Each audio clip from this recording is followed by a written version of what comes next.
জানো কত বড় একটা খবর? হ্যাঁ কি খবর? কি খবর মানে তুমি জানো না? এত বড় একটা দুর্দান্ত খবর, রূপকথাদির মাথা ঘোরা, শরীর খারাপ হওয়া। আরে আমি তো বুঝতেই পারিনি। আমি কলেজে চলে গিয়েছিলাম, তারপর দেখি ফিরে এসে কেউ আমাকে কিছু জানায়নি। আমি রাত্রেবেলা লেখাপড়া করছিলাম, এত বড় একটা খবর হয়ে গেল, তোমরা কেউ আমাকে কিছু বললে না কেন বলো তো? ইমন, আমি তোমার কাছে একটা কথা জানতে চাই, আশা করি তুমি আমায় জানাবে। তোমাকে একটা কথা বলে যাচ্ছি, সেটা না শুনে কি সব উল্টোপাল্টা চাপিয়ে যাচ্ছ আমাকে? দেখো ইমন, আমি তোমাকে একটা খুব জরুরি কথা বলবো। আমার খুব একটা জরুরি কথা বলার আছে, তুমি শুনবে না শুনবে না? আচ্ছা ঠিক আছে, বলো কি। তুমি আমায় সত্যি ভালোবাসো তো? হ্যাঁ, শুধু উল্টোপাল্টা প্রশ্ন করে, অদ্ভুত অদ্ভুত প্রশ্ন করবে আর আমি তার উত্তর দেবো নাকি? দেখো ইমন, তোমার এই উত্তরের উপর কিন্তু আমার সবকিছু নির্ভর করছে।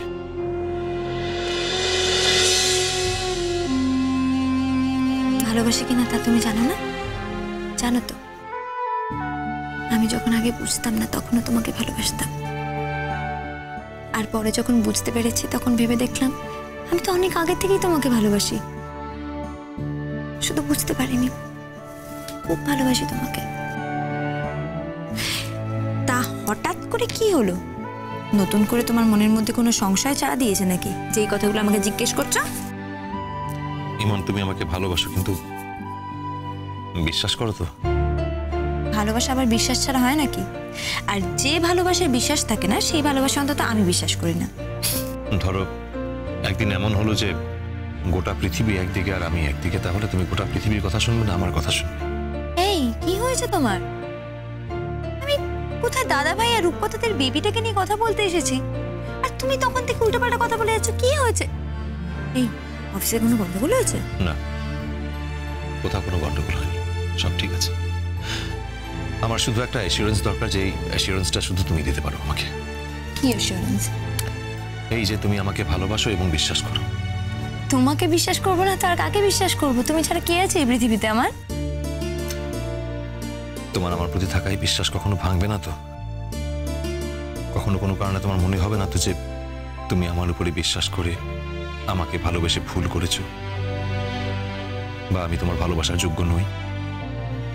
আমাদের দুজনের সম্পর্কটা তো এমনিতেই টাইম টেস্টেড। আমাদের দুজনেরই এই কথাটা মনে হওয়ার আর কোনো জায়গা আছে বলে আমার তো মনে হয় না। কিন্তু তুমি আমাকে এইসব কথা কেন বলছো বলো তো? আমি জানি তুমি যা বলছো তার পেছনে নিশ্চয়ই কোনো কারণ আছে। ইমন, যদি আমাদের সম্পর্ক, আমাদের সংসার, আমাদের ভালোবাসা কেউ নষ্ট করে দিতে চায়, then I will be the last person to stand. আমি এর শেষ দেখে ছাড়বো ইমন, আমি ছেড়ে দেবো না। তুমি শুধু বলো তুমি আমাকে সাপোর্ট করবে তো, আমার সঙ্গে থাকবে তো ইমন? রিল্যাক্স, আমাদের সম্পর্ক কেউ ভাঙতে পারবে না, আমাদের সংসার কেউ ভাঙতে পারবে না, তুমি একদম চিন্তা করো না। দেখো, আগে যা হওয়ার তা হয়ে গেছে, নতুন করে আমাদের সম্পর্কে আর কিছু ঘটবে বলে আমার তো মনে হয় না। রূপকথাতে নিজের সংসারে মন দিয়েছে, দাদা ভাইয়ের সঙ্গে সুখে থাকার চেষ্টা করছে। দেখো, রূপকথাতে আগে তোমার সম্পর্কে যা ভাবতো সেটা হয়তো পুরোপুরি বদলে যায়নি। কেউ কাউকে যদি ভালোবেসে থাকে সেটা তো পুরোপুরি মিটে যেতে পারে না, সেটা হয়তো সম্ভব না, এটা আমি বুঝি। কিন্তু এটা আমি জানি যে রূপকথাদের সেই ভালোবাসায় অন্তত আমাদের আর কোনো ক্ষতি নেই। রূপকথাতে নিজের জীবনে যা যা হারিয়েছে চেষ্টা করছে এই সম্পর্কটা থেকে নতুন করে সুখ খুঁজে নেওয়ার। যা যা কিছু নষ্ট হয়েছে সেগুলোকে আবার রিপেয়ার করার চেষ্টা করছে। না হলে দাদাভাইয়ের সঙ্গে তো সেই সম্পর্কটা ঠিক হতো না, আর ওদের বেবিটাও হতো না, তাই না? ইমন, তুমি আমার বল, তুমি আমার শক্তি, আমার ভরসা। আমি জানি না তুমি আমার জীবনে এরকম ভাবে কবে জড়িয়ে গেলে, কিন্তু আমি এখন বুঝতে পারি আমি তোমাকে কতটা ভালোবাসি। তোমাকে ছাড়া আমার চলে না। দেখো, ভালোবাসি বলেই হয়তো আমাকে বারবার পরীক্ষা দিতে হচ্ছে, কিন্তু পরীক্ষা দিতে আমি ভয় পাই না যদি আমি জানতে পারি যে আমার পাশে তুমি আছো। এই মনের শক্ত দুটো হাত আমাকে সবসময় ধরে রেখেছে, আর সবসময় যদি বলে যে যাও রণ, এগিয়ে যাও, কোথা থেকে তুমি মাথা নিচু করে ফিরে এসো না। কি হয়েছে? তুমি এভাবে কেন বলছো? কি হয়েছে বলো না। হয়তো তুমি আজ বুঝতে পারছো না কথাগুলো আমি কেন বলছি, তার কারণটা কি, কিন্তু এক না একদিন তুমি কারণটা ঠিকই জানতে পারবে। সেদিন তুমি বুঝতে পারবে আজ আমি কেন কথাগুলো তোমাকে জিজ্ঞেস করছি। তুমি যদি সেই কারণটা জেনে থাকো তাহলে আমাকে বলো, কি এমন হয়েছে যার জন্য তুমি আমাকে এইসব প্রশ্ন করে যাচ্ছ আর এত হেয়ালি করে যাচ্ছ? তুমি বলো না, কেউ কি কিছু বলেছে? তুমি খালি আমাকে বলো কে বলেছে, তারপর তাকে কিভাবে জব্দ করতে হয় আমি দেখছি। তাহলে এত বড় সাহস আমার স্বামীর সম্পর্কে উল্টোপাল্টা কথা বলছে? আমার স্বামী সম্পর্কে যে উল্টোপাল্টা কথা বলবে না, তাকে আমি দেখে নেবো। হ্যাঁ, কিভাবে তাকে শাস্তি দিতে হয় আমি খুব ভালো করে জানি। যে তোমার সম্পর্কে উল্টোপাল্টা কথা বলবে না, তাকে জবাবদিহি করতে হবে। আমি কাউকে অধিকার দিইনি তোমার সম্পর্কে কোনো বাজে কথা বলে। হ্যাঁ, আর আমার স্বামীর ব্যাপারে অকারণে যদি কেউ কোনো কথা বলে না, আমি তাকে ছেড়ে কথা বলবো না, উপযুক্ত শাস্তি দেবো তাকে। তুমি খালি বলো আমাকে। আমি তোমায় বলতে পারবো না ইমন, এই কথাগুলো আমার মুখ থেকে বেরোবে না। যে কথাগুলো তুমি বলতে পারবে না, যে কথাগুলো তোমার মুখ থেকে বেরোবে না, তার মানে ধরে নিতে হবে যে সেই কথাগুলোর কোনো দামই নেই।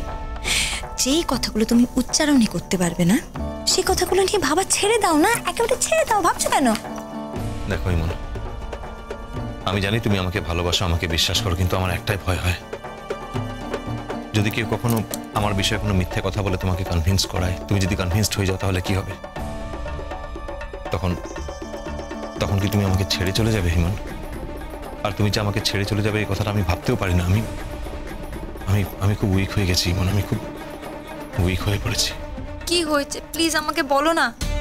তুমি কিছু পরিষ্কার করে বলছো না, আমাকে বলো না ঠিক করে, আমি কিচ্ছু বুঝতে পারছি না।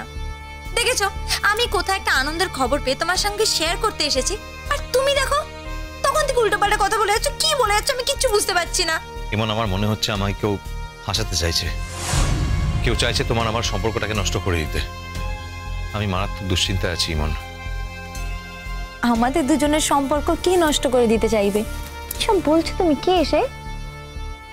তোমায় দাদাভাই কিছু বলেছে? দাদাভাই না তো। এই জানো, দাদাভাই না আজকে সকালে কেমন একটা অদ্ভুত রিয়াক্ট করলো। যখন আমি রূপকথাদির খবরটা প্রথম জানলাম, আমি খুব খুশি হলাম। জেঠিমা সাত সকালে রূপকথাদির জন্য পুজো করতে গেল। মা বলল যে মা কত প্ল্যান করছে রূপকথাদির বাচ্চাকে কিভাবে বড় করবে। বাবা বলছিল যাতে রূপকথাদি একটা স্পেশাল ডায়েট মেনটেন করে। তারপর কলিদি, পিসমণি, আমরা সবাই খুব হই হই করছিলাম, খুব মজা করছিলাম।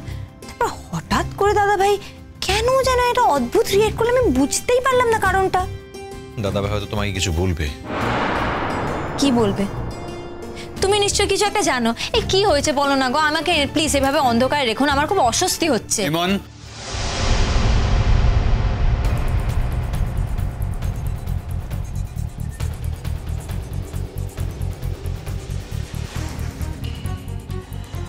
দাদাভাই, ইমন তোর সঙ্গে কিছু কথা আছে আমার। আমি সারাদিন ধরে ভেবেছি কথাটা তোকে বলবো কি বলবো না। ফাইনাল ঠিক করেছি, বলবো। বিশ্বাস কর, যে কষ্ট, যে যন্ত্রণা আমি নিজে পাচ্ছি, আমি চাইনি তোকে সেটা দিতে, কিন্তু পারলাম না। না রে, সত্যি পারলাম না। কারণ আমি মনে করি যা সত্যি তা তো জানা উচিত। কোনটা সত্যি বলো তো? যে সত্যিটা তুমি নিজেই জানো না, সেটা অন্যকে কি জানাবে? সরি, তুই ওর কোনোভাবেই সত্যকে চাপা দিতে পারবি না রণ। যা ঘটে গেছে তাকে আর কোনোভাবেই তুই মিথ্যে প্রমাণ করতে পারবি না। এক মিনিট, আমি কিছু বুঝতে পারছি না। তোমরা কি নিয়ে কথা বলে যাচ্ছ? কি সত্যি কি মিথ্যে? আর এতক্ষণ ধরে আমাকে একটা অন্য ব্যাপারে কথা বলে যাচ্ছিল। কি বলছিল বলতো? বলছিল আমি ওকে বিশ্বাস করি কিনা, আমি ওকে ভালোবাসি কিনা, যদি কোনোদিনও এমন কোনো দিন আসে পৃথিবী একদিকে ও একদিকে, আমি কোন দিকে যাব। আমি এসবের মানে কিছু বুঝতে পারছি না দাদা ভাই। আমি পারছি, খুব ভালো করে বুঝতে পারছি। ওকে তখন সব বলতেই হবে। এসব না বলে ওর কোনো উপায় আছে নাকি? ওকে তো যে কোনো একটা দিকের গুটি আঁকড়ে ধরে থাকতেই হবে। আমার কোনো গুটি আঁকড়ে থাকার প্রয়োজন নেই দাদা ভাই। আমি এতক্ষণ এই কথাগুলো তোমার সঙ্গে আলোচনা করছিলাম না তোমার সম্মানের কথা ভেবে, তোমার মর্যাদার কথা ভেবে।